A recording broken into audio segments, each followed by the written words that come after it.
12वीं के बाद हर स्टूडेंट के जहन में उठता है एक सवाल कि आखिर 12वीं के बाद क्या है उनके करियर की, इंजीनियरिंग, मेडिकल, साइंस, कॉमर्स या फिर ह्यूमैनिटी। 12वीं के बाद ये सारे कोर्सेज हमारे सामने ताथैया करने लगते हैं। अगर मैं आपसे ये कहूँ कि ग्रेजुएशन के साथ साथ आप सिविल सर्विसेज यानी कि आईएएस को कर सकते हैं क्रैक, तो शायद आपको ये मजाक लगे, लेकिन ऐसा बिल्कुल भी नहीं है।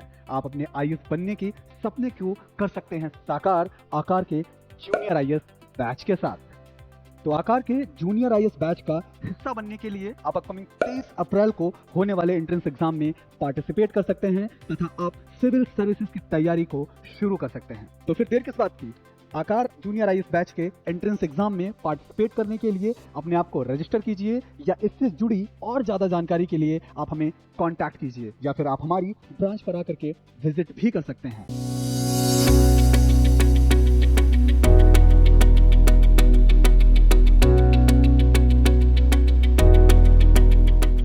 बिना अपना नाम बताए अपने विषय में बताइए, अपने बारे में बताइए। जी जी जी सर, मैं जिला हरदोई से बिलोंग करता हूँ। मैंने अपनी प्राइमरी एजुकेशन वहीं पूरी की है। उसके बाद मैंने अपना ग्रेजुएशन बीएससी किया हुआ है महात्मा ज्योतिबा फुले रुहेलखंड यूनिवर्सिटी से संबद्ध कॉलेज शाहजहाँपुर से। उसके उपरांत मैंने एमए किया है जो कि हिंदी साहित्य में किया है, और मेरा ऑप्शनल विषय भी हिंदी साहित्य है। मेरी हॉबीज़ शॉर्ट स्टोरी लिखना, हिंदी में लघु कथाएँ और कविताएँ लिखना है, और सोशल वेलफेयर में कम्युनिटी वर्क करने में मुझे इंटरेस्ट है। मैंने कुछ ऐसा वर्क किया है ग्रेजुएशन के लेवल पर।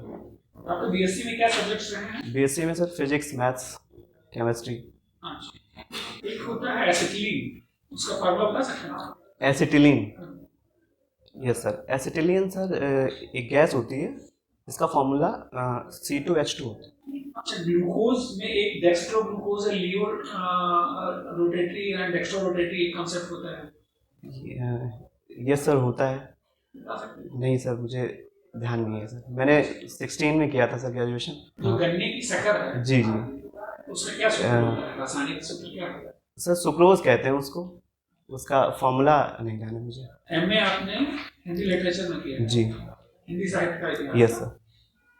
अच्छा, तो जो वर्तमान में जो हम हिंदी बोल रहे हैं जी, इसकी उत्पत्ति मतलब इस फॉर्म में जिस फॉर्म में हम लिख पढ़ रहे हैं, जी जी जी, ये किस शताब्दी से आप देखने को पाते हैं? सर वर्तमान में जो खड़ी बोली जो पूरा विकास है, गद्य का जो विस्फोट है, वो तो एक आधुनिक काल की देन है। खड़ी बोली का जो विकास है, पूर्व में हिंदी अलग अलग चरणों से गुजरी है। प्रारंभ में संस्कृत, वैदिक और लौकिक संस्कृत के बाद में अपभ्रंश, पाली, प्राकृत, फिर अपभ्रंश की परंपरा आई 1000 ईसा पूर्व के बाद में। फिर हमको कुछ पुरानी हिंदी देखने को मिलती है, अमीर खुसरो जैसे लोगों ने कुछ प्रयोग किए इसमें। उसके बाद जो अब अवधी और ब्रजभाषा, इस रूप में भी हिंदी मध्यकाल में काफ़ी चली, लेकिन आधुनिक काल में जब अंग्रेज आए और उन्होंने उस समय गद्य का अधिक विस्फोट हुआ। खासतौर पे ईसाई मिशनरियों ने जब बाइबल का अनुवाद किया और पत्र पत्रिकाओं का विस्तार हुआ, तब आज की जो खड़ी बोली है उसका स्वरूप वहीं से स्टार्ट हुआ। 16 से 19 में आपने फिर एमए किया, और अभी इसके पहले भी आपने मेंस वगैरह या इंटरव्यू वगैरह दिया? नहीं सर, ये मेरा पहला मेंस है। मैंने प्रीलिम दिया था लेकिन हो नहीं पाया था मेरा दोबारा। तो आपने हिंदी साहित्य एज ए ऑप्शन क्यों चुना? सर मैंने हिंदी से एमए किया था, और एमए पढ़ने के दौरान ही मेरे मन में ये विचार भी आया था सिविल सर्विसेज का। कुछ लोग वहाँ पे सीनियर्स वहाँ पे तैयारी करते थे, लाइब्रेरी में मुझे मिले, तो मुझे हिंदी में मेरी कमांड भी थोड़ी हो गई अच्छी। मुझे लगा कि ऑप्शनल को हिंदी को रख के मैं सफलता इसमें अर्जित कर सकता हूँ, इसीलिए सर मैंने हिंदी साहित्य लिया। शब्द ही साहित्य है, ये किसने कहा था? शब्द साहित्य? नहीं सर, मुझे ये एक्यूरेट नहीं पता किसने कहा था सर। जी, मध्यकालीन भक्ति काव्य की बात करें जी, तो सबसे अधिक कौन रचनाकार पसंद है? मध्यकाल में सर मुझे कबीरदास जी बहुत अपील करते हैं। अच्छा। जी सर, जिस तरह से सर उन्होंने उस समय के वातावरण में तर्क के साथ अपनी बात रखी, और विभिन्न जो समुदाय थे, चाहे वो इस्लाम हो, हिंदू धर्म, हिंदू समुदाय क्यों ना हो, हर समुदाय पर उन्होंने बहुत खरे तरह से, एक डंके की चोट पे जिसको कहना चाहिए, उन्होंने अपनी बात रखी। और साथ ही साथ आध्यात्म और निर्गुण जो ईश्वर का, निर्गुण भक्ति का जो प्रतिपादन किया उन्होंने, जिसके माध्यम से उन्होंने अनेक अंधविश्वासों को भी चोट पहुंचाई, और साथ ही साथ निम्न वर्ग के उत्थान को भी उन्होंने ऊपर लेके आया। नारी के प्रति तो उनका दृष्टिकोण बहुत जी समुचित था। जी सर, ये ऐसा उन पे आरोप लगाया जाता है और आरोप काफ़ी हद तक सही है। उन्होंने कई इस तरह की चीज़ें, जो सिद्ध और नाथों की परंपरा जो थी, जिसमें नारी को एक इस तरह से कहा जाता है कि नारी की छाई पड़ने से मनुष्य जो है वो उसका पतन हो जाता है। इसी तरह कबीर की दृष्टि भी नारी के प्रति बहुत सकारात्मक नहीं रही है। तो क्या कबीर नारी विरोधी थे? सर नारी विरोधी नहीं, मैं समझता हूँ सर हर एक युग का जो साहित्यकार होता है उसकी कुछ सीमाएं होती हैं। 500-600 वर्ष पूर्व के किसी साहित्यकार को आज के आधुनिक परिप्रेक्ष्य के मूल्यों पर तौलना पूरी तरह से सही नहीं है। उस समय के हिसाब से कबीर जो थे उसे सही तो नहीं कहा जा सकता, लेकिन अपने युग में उन्होंने जो किया उसको मान सकते हैं। आपका जो हॉबी है वो क्या है? सर कविताएं लिखना और लघु कथाएं लिखना। कविताएं किस तरीके की लिखते हैं? कविताएं सर मैं बिना तुकबंदी की जो मुक्तक कविताएं होती हैं उनको लिखना पसंद करता हाल हूँ। फिलहाल आपने कुछ लिखा है? जी सर। किस विषय पर लिखा है? सर मैंने कुछ तो लघु कथाएं लिखी हैं, उनमें 2-3 के नाम मैं बताना चाहूँगा। कविताएं में मैंने लिखी हैं। एक कविता है सर मेरी बचपन के ऊपर, दोस्ती और यादें। एक मैंने सर मोटिवेशनल भी लिखी है और एक आध वीर पे भी लिखी है। तो दोस्ती और यादें वाली उसकी कुछ पंक्तियां मैं सुना सकता हूँ, मुझे याद है सर, अगर आप अनुमति दें। ठीक है, thank you sir. Original quiz competition organise sir, yes competition जी लेवल? जी सर, डिस्ट्रिक्ट लेवल पे एक बार मैंने एक प्रतियोगिता ऑर्गेनाइज की थी, जिसमें एक उसको प्रतिभा खोज परीक्षा नाम दिया था, जिसमें 10वीं के बच्चों तक के लिए ये प्रतियोगिता ऑर्गेनाइज की थी, जिससे ये पता चले कि वहाँ पे बच्चों में किस तरह का ज्ञान है। उसमें सामान्य ज्ञान, गणित, रीजनिंग, इस तरह के प्रश्नों को लेकर लगभग 500 बच्चों का एक प्रतियोगिता आयोजित की थी मैंने। अच्छा, सपोज आप डिप्टी कलेक्टर, आपने फर्स्ट प्रेफरेंस रखी है और डिप्टी कलेक्टर सेलेक्ट हो जाते हैं, पर्टिकुलर तहसील में पोस्टेड हैं, यस, वहाँ पर एक मिशन प्रोजेक्ट आपको दिया जाता है। सपोज दैट कोई मिशन मॉडर्न प्रोजेक्ट उस तहसील में चल रहा है, डेवलपमेंट, और उसमें काफ़ी कुछ काम होना है। आपके पास केवल 2 ऐसे अधिकारी दिखते हैं जिनमें से आपको चुनाव करना है। एक अधिकारी ऐसा है जो बहुत एफिशिएंट है, work wise he is very fine, yes sir, बहुत नॉलेजेबल है, एग्जीक्यूशन में उसका बहुत अच्छा हाथ है, लेकिन वो करप्ट है। दूसरा ये है कि वो बहुत ऑनेस्ट है और प्राइड है, इंटीग्रिटी वाइज बहुत अच्छा है, यस सर, लेकिन उसको काम नहीं आता। तो आप किसे चुनेंगे? सर पहली तो शर्त जो मुझे काम के हिसाब से रिक्वायरमेंट है वो सर ये है कि एफिशिएंट होना चाहिए। लेकिन सर चूँकि करप्शन की नीति जो है सर वो टॉलरेट बिल्कुल नहीं की जानी चाहिए मेरे हिसाब से, तो मैं सर उस व्यक्ति को चुनूंगा जो करप्ट नहीं है सर। एफिशिएंसी के स्तर पे मैं देखूंगा कि उसमें किस तरह की आवश्यकताएं हैं और मैं उसको किस तरह से उपयोग कर सकता हूं कहाँ पे, और ज़रूरत पड़ी तो मैं और लोगों को वहाँ पे लगा के या और कनिष्ठ अधिकारियों को वहाँ पे लगा के काम करना चाहूँगा। लेकिन करप्शन उन्हीं 2 व्यक्तियों में से आपको चुनना हो तो? ये सर, क्योंकि आप तो प्रोजेक्ट आपका डिले हो सर जाएगा, एफिशिएंसी नहीं हो पाएगी। ये सर एक बात है, लेकिन सर करप्शन के चार्ज को भी मैं एक बार पूरी तरह से उसकी जांच कर लूंगा, पूरी तरह आश्वस्त होने का प्रयास करूंगा, केवल कोई पूर्वाग्रह या किसी अन्य की बात पे नहीं। अगर एकदम उसके खिलाफ चार्जेस होंगे तो निश्चित रूप से, अगर प्रूवन सर उसके खिलाफ कोई ऐसे एविडेंस होंगे तो निश्चित रूप से वो तो वहाँ पे नहीं कार्यपद पे कार्यपालक नहीं होगा। लेकिन अगर उसके खिलाफ प्रूवन कोई चीज़ नहीं है तो मैं पहले ये आश्वस्त करूंगा कि वास्तव में उसके ऊपर ऐसे चार्जेस हैं या ये अफवाह है या वो किसी अपने वरिष्ठ अधिकारी या किसी दबाव में है सर, इसके मैं एकदम आश्वस्त हूँ। फिलहाल एक गंगा नदी में क्रूज चला है जी, उसका नाम बता सकते हैं? ये सर बनारस में वाराणसी से एक क्रूज है, नाम मुझे सर मैंने पढ़ा है लेकिन अभी मैं रिकॉल नहीं कर पा रहा हूँ सर। एक तरफ हम नमामि गंगे जैसा नमामि जी, और गंगा विलास ऐसा नाम दिया गया कुछ सर है इस तरह का जी। हम नमामि गंगे जैसा प्रोजेक्ट चला रहे हैं, गंगा हमारी माता है और ऐसे हजारों श्लोक हमारे यहाँ लिखे गए हैं। Yes sir. तो क्या उस क्रूज पर शराब परोसनी चाहिए आपके हिसाब से? मैं समझता हूँ जो गंगा माता और ये सब कुछ चीज़ें इस तरह की हैं जो हमने धार्मिक रूप से हमारी आस्थाओं से जुड़े विषय हैं। कुछ विषय ऐसे हैं जो आज के आधुनिक परिप्रेक्ष्य में विषय हैं। हमें दोनों चीज़ों का सर एक बैलेंस बना के चलना पड़ेगा। जहाँ तक क्रूज पे शराब या इन मुद्दों की बात है तो मैं समझता हूँ जहाँ पे घाट या जहाँ पे वो पूजा या पद्धति होती, जहाँ पे वो परंपराएं हैं, जहाँ पे दीप प्रज्वलन आदि होते हैं, आरती, वहाँ पर शराब परोसना ठीक नहीं होगा सर। लेकिन जो बाकी जो नॉर्मल रास्ता है वहाँ पे वो क्रूज पे कर सकते हैं, वो एक नई दृष्टि देगा। आज का समाचार पत्र आपने पढ़ा? समाचार सर नहीं पढ़ पाया, आज मैं ट्रैवलिंग में था, हरदोई डिस्ट्रिक्ट से आया, इस वजह से नहीं पढ़ पाया सर। हरदोई की कुछ इम्पोर्टेंस बताइए, कल्चरली, हिस्टोरिकली, या फिर हरदोई किस लिए जाना जाता है? जी, जी। क्या रेफरेंस है? जी, पौराणिक मान्यताओं में सर मिलता है कि हरदोई जो है वो हिरण्याकश्यप जो थे, हिरण्याकश्यप की ये नगरी थी और हरिद्रोही उनको कहा जाता था, क्योंकि जो भक्त प्रहलाद और होलिका माँ वाली जो घटना है उसकी वजह से एक तो पौराणिक महत्व है। दूसरा सर यहाँ पे अगर हम देखें तो मुगल कालीन जो शाहजहां और औरंगजेब थे, उनके एक सिपाही थे दिलेर खां। तो दिलेर खां ने हमारे यहाँ पे एक शाहबाद नगर बसाया है, जिस तहसील से मैं बिलोंग भी करता हूँ।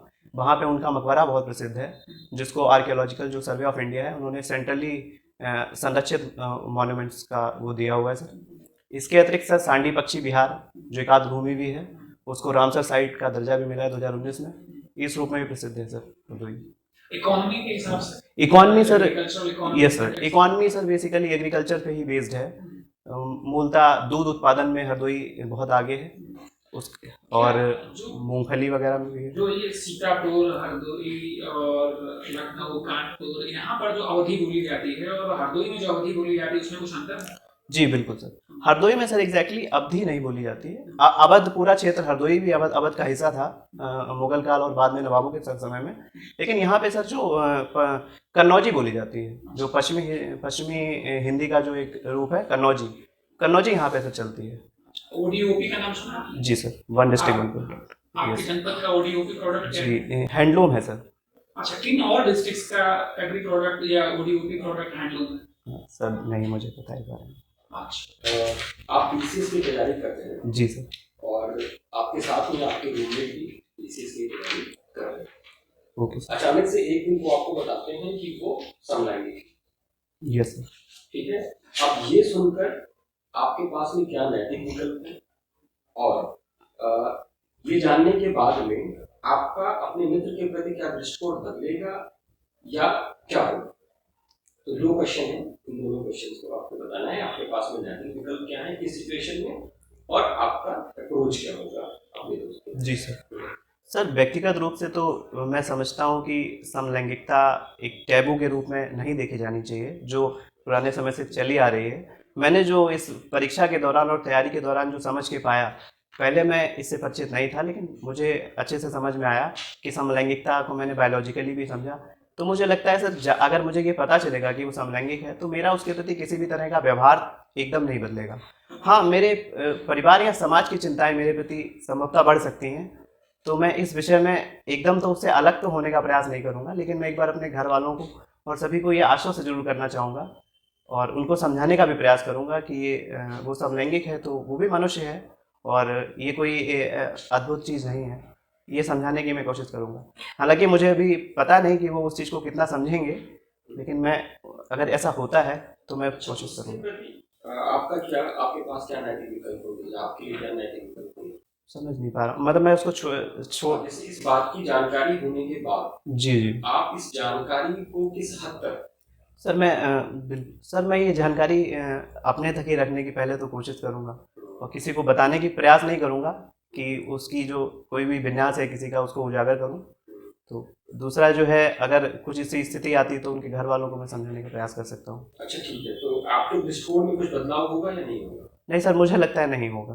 अब कुछ ऐसा ध्यान या कुछ सतर्कता आप रखने का प्रयास करेंगे इस इंसिडेंस के बाद में या? नहीं, सतर्कता मैं सर केवल उन पारिवारिक दृष्टिकोण में रखने का प्रयास करूँगा, क्योंकि परिवार के लोग, जो मेरे माता पिता हैं, जो बुजुर्ग हैं, जो बड़े हैं, वो उनको मैं उस तरह से शायद फोर्स नहीं कर सकता हूँ अपनी बात मनवाने के लिए, क्योंकि बहुत लंबे समय से उनकी धारणाएं बनी हुई हैं। तो मैं उनको समझा सकता हूँ, अगर नहीं समझेंगे तो मैं उनके साथ जाऊँगा। आपका ऑप्शनल सब्जेक्ट क्या है? हिंदी साहित्य सर। आज किसी का जन्मदिन है हिंदी साहित्य में, किसी पर्सनैलिटी का? 21 फरवरी सर। नहीं सर, नहीं ध्यान है। आज सर आज मातृभाषा दिवस है, अंतर्राष्ट्रीय मातृभाषा दिवस है सर। डॉक्टर शांत स्वरूप भट्टागर का जन्मदिन भी है और हिंदी साहित्य से भी जुड़े हुए एक नाम है जिनका भी आज। तो सर मैं सूर्यकांत त्रिपाठी निराला जी जी जी जी जी जी जी खूब कुछ उनका बारे में बताइए सर। निराला जी छायावाद के बहुत सशक्त रचनाकार हुए। उसके बाद छायावाद के बाद उन्होंने प्रगतिवाद में भी बहुत अच्छा जो है लिखा।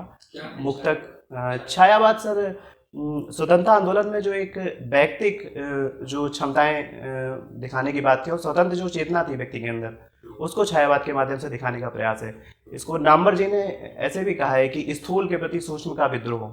इस संदर्भ में नामवर सिंह जी ने इसको परिभाषित किया है छायावाद को। कुछ हिंदी रचनाएं बताइए। जी, निराला जी की सर एक काफ़ी प्रसिद्ध रचना है राम की शक्ति पूजा। जूही की कली इन्होंने सर लिखी है, एक मुक्तक में लिखी है, पहली मुक्तक रचना भी मानी जाती है वो, जो मुक्तक छंद में लिखी हुई है।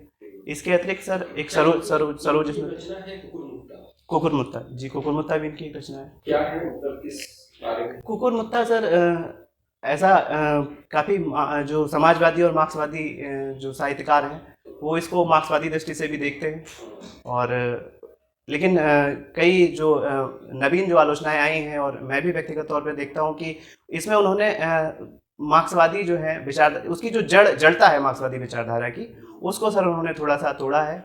गुलाब और कई प्रतीकों के माध्यम से उन्होंने एक साधारण को भी महत्व दिया है और अभिजात्य को भी महत्व दिया है। उन्होंने कहा अगर गेहूं जितना आवश्यक है गुलाब भी आवश्यक है, ये मूलतः उन्होंने कहा है। और इसकी भाषा शैली काफ़ी विचित्र है। उन्होंने जो परंपरागत जो छंद थे या जो समीकरण थे हिंदी साहित्य के, उसको ध्वस्त करते हुए उन्होंने रचना की। अच्छा, इनकी कुछ रचनाओं के बारे में कुछ थोड़ा बहुत सुना सकते हैं? कोई लाइन? सर राम की शक्ति पूजा की मुझे बीच बीच की एक आध लाइन है। एक समय सीता जी को याद करते हुए ये अपना समय याद करते हैं, सीता जी के साथ उनका समय बीता था। तो उसमें एक जगह पर सर एक पंक्ति आती है, नैनो का नैनो से गोपन प्रिय संभाषण, पलकों का न पलकों पर प्रथमोत्थान पतन। तो इस पंक्ति को जब वो याद करते हैं तो उन्हें सीता के साथ बिताया हुआ वो समय याद आता है, और वो जब अपनी शक्ति की प्रार्थना में तल्लीन होते हैं तो और दृढ़ता से लग जाते हैं ये शक्ति की आराधना में। इनके नाम के साथ में एक टर्म जुड़ा हुआ है, निराला जुड़ा हुआ है सर। क्या मतलब है? सर एग्जैक्ट मुझे नहीं पता जी सर। अच्छा, इनके मृत्यु के बाद में भारत सरकार ने इनको लेकर कुछ किया था, नहीं सर, नहीं याद है मुझे। अच्छा, ये बताइए कुछ राष्ट्रीय जो समस्याएं हैं, मेजर राष्ट्रीय समस्याएं कुछ आप जल्दी से बताइए क्या क्या है? सर राष्ट्रीय एक तो सर इस समय जो हमारा युवा वर्ग है, यूथ है, उसको प्रॉपर स्किलिंग की सर एक समस्या है बहुत बड़ी। स्किल उसके पास सर नहीं है, जिस तरह का डेमोग्राफिक डिविडेंड हम गेट करना चाहते हैं वो नहीं है सर। दूसरी चीज़ ये है कि जो पॉवर्टी का जो सर दुष्चक्र है, जिसको लेके सरकार लगातार प्रयास कर रही है कई कारणों से, लेकिन हम उस तरह से सर उबर नहीं पा रहे हैं। काफ़ी प्रयास हो रहे हैं मल्टी डायमेंशनल पॉवर्टी वगैरह, लेकिन सर वो नहीं। तीसरी सर एक समस्या मुझे लगती है कि जो यहाँ पे साइंस वगैरह है उसको हम एक थ्योरी के रूप में तो खूब पढ़ रहे हैं, लेकिन उसमें जो रिसर्च है, रिसर्च डेवलपमेंट, उसकी सर कमी है। चौथी सर एक समस्या ये है कि हम मैन्युफैक्चरिंग जो है हमारे यहाँ पे निर्माण हब जिसकी हम बात कर रहे हैं, सरकार भी काफ़ी प्रयास कर रही है, हालांकि बहुत सुधार हुए हैं पुराने समय में, लगातार जीडीपी में थोड़ा थोड़ा कंट्रीब्यूशन उस सेक्टर का बढ़ रहा है, लेकिन अभी सर मैन्युफैक्चरिंग सेक्टर में काफ़ी काम करने की ज़रूरत है। और लास्ट जो सर मुझे एक चीज़ लगती है वो महंगाई समस्या है या नहीं? महंगाई सर थोड़ी बहुत समस्या है, लेकिन इन्फ्लेशन सर एक थोड़े लेवल पर रहना। प्राइस राइजिंग और इन्फ्लेशन, महंगाई जी सर। महंगाई तो सर नहीं सर, पूरी तरह से सेम तो नहीं है। महंगाई का मतलब सर प्राइस का बढ़ना हो जाता है, लेकिन मुद्रास्फीति केवल बिना प्राइस बढ़े भी आ सकती है। जैसे सर सप्लाई अगर हमारे पास जो है उस स्तर पर नहीं है और डिमांड बहुत ज़्यादा है, तब मुद्रास्फीति हो जाएगी। उस स्थिति में भी कीमतें बढ़ सकती हैं, तो उसको मुद्रास्फीति सर कह सकते हैं। आप ये बताइए कि एक प्रशासक में 5 खूबियाँ क्या होनी चाहिए? सर एक प्रशासक जो है सर उसमें सत्यनिष्ठा सर होनी चाहिए कि वो किसी भी मामले में समझौता नहीं करे अपने कर्तव्यों से। सर वो उसको न्यूट्रल होना चाहिए, उसको सर ऑब्जेक्टिव होना चाहिए कि वो तथ्यों के आधार पर निर्णय दे, ना कि भावनाओं में। उसको सर जो संवेदनशील वर्ग हैं उनके प्रति उसमें एक समानुभूति या संवेदना भी होनी चाहिए सर। और मुझे लगता है सर एक संतुलन भी बहुत आवश्यक है उसके व्यक्तित्व में, कि वो संतुलन साध सके। आप ये बताइए कि जीएसटी क्या है और जीएसटी के स्लैब्स बताएं हमें। सर सरकार ने जो इनडायरेक्ट टैक्सेस थे अलग अलग, उनको सर एक देश में एक टैक्स की भावना के अनुरूप कार्य करते हुए इस जीएसटी को इम्प्लीमेंट किया था सर, और जिसके माध्यम से एक टैक्स इनडायरेक्ट शुरू हो गया सर केंद्र के स्तर पर। इसमें सर कई स्लैब हैं, कुछ सर एकदम 0% वाले हैं, कुछ आवश्यक वस्तुएं जैसे कुछ रॉ मटेरियल से जुड़ी चीज़ें होंगी इस तरह की, इसके अतिरिक्त सर 5% के भी स्लैब हैं, 18% पे भी स्लैब हैं, अगर मुझे ठीक याद है तो सर। इसके अतिरिक्त सर 28 भी है शायद, इस तरह से सर। आपने भी सबको बताते हुए बताया कि भारत में जो बेरोजगारी की समस्या है जी हमारे इस बजट में 2023-24 के बजट में प्रधानमंत्री कौशल विकास योजना जी इसका 4.0 विजन सरकार ने लॉन्च करा कि क्या है? Yes sir. सर इस जो कौशल विकास योजना का चौथा चरण है, इसके माध्यम से सरकार जो नई तकनीकें हैं, जैसे सर कोडिंग हो गया, 3D प्रिंटिंग हो गई, रोबोटिक्स वगैरह हो गई, इस तरह की स्किल को वो जो छात्र हैं उनमें, छात्रों में या 3D प्रिंटिंग जो है इंसान की जिंदगी को कैसे आसान बनाएगी? सर 3D प्रिंटिंग से पहला तो सर ये कि हम जो जिस तरह से क्या कहते हैं सर, हम ऑटोमोबाइल वगैरह के सेक्टर हो गए, उन सब में हम छोटे लेवल पे नए स्टार्टअप के लिए सर प्रोटोटाइप वगैरह बनाना उससे एक तो बहुत सर आसान है।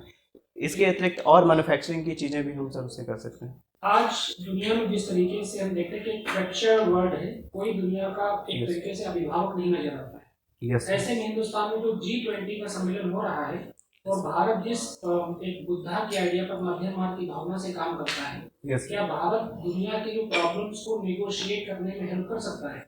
यस और सर। दुनिया की क्या मुख्य चुनौतियां हैं आजकल?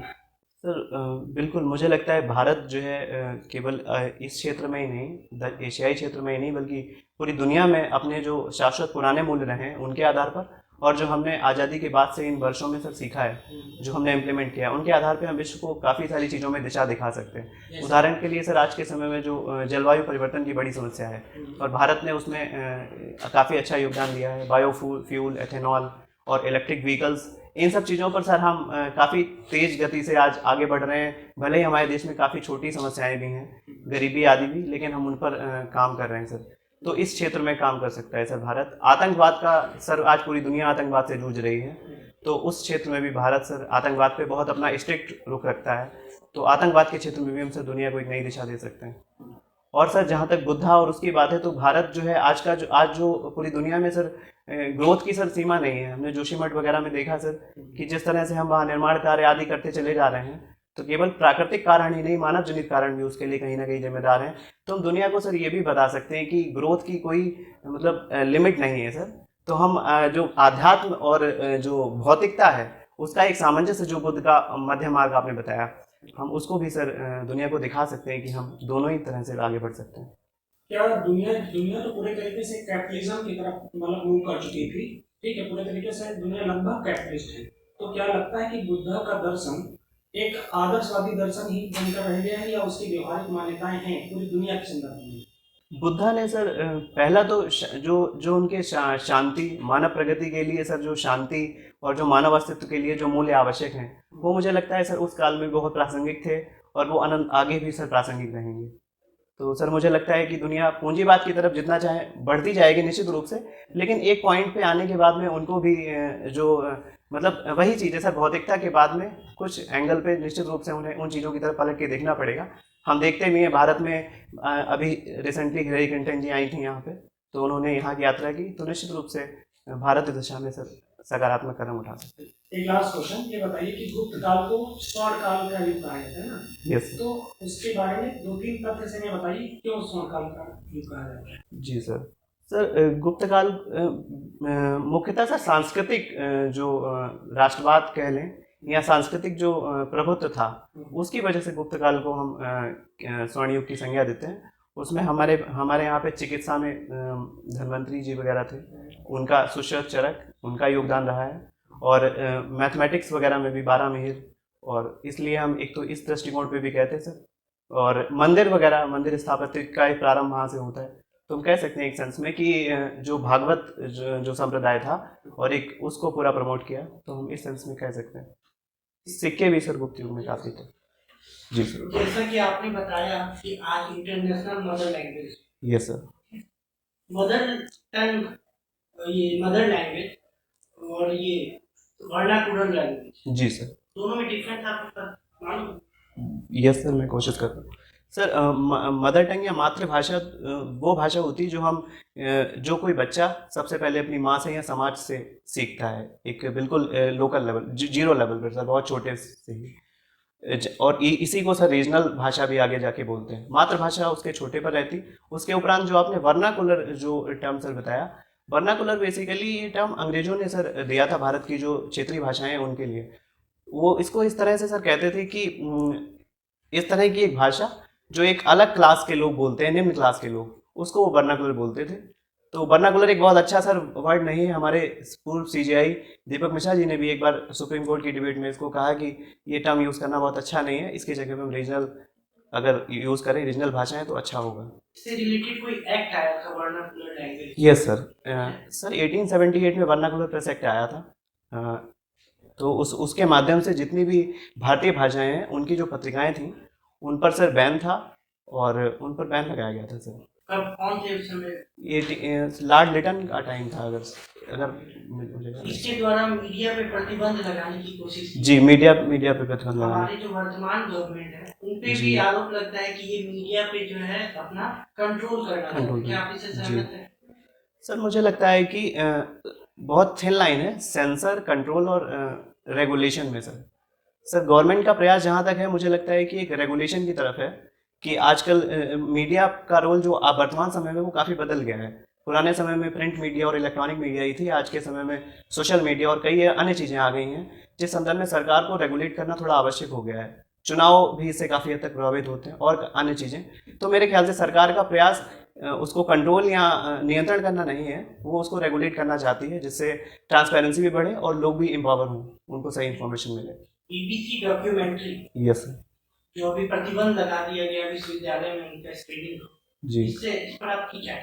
सर, मैं समझता हूँ सरकार के पास सर किसी भी कंटेंट को रोकने का सर अधिकार है, अगर वो किसी तरह से लोगों के जो है अहित में जाता है।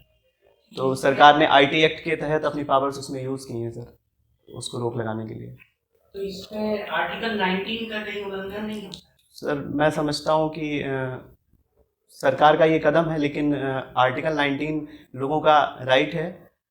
काफ़ी लोगों ने सर इस पर सुप्रीम कोर्ट में भी सर गए हैं और कई यूनिवर्सिटीज़ ने उस पर उसको दिखाने की कोशिश की है, लेकिन सुप्रीम कोर्ट इस पर सर फैसला देगा आगे। तो मुझे लगता है सर, मुझे लगता है सरकार ने सर अपनी जो सरकार को संवैधानिक जो सर शक्तियाँ हैं उसके तहत सरकार ने उस पर प्रतिबंध लगाया है सर। मुझे सर यही लगता है sir. Thank you. Thank you.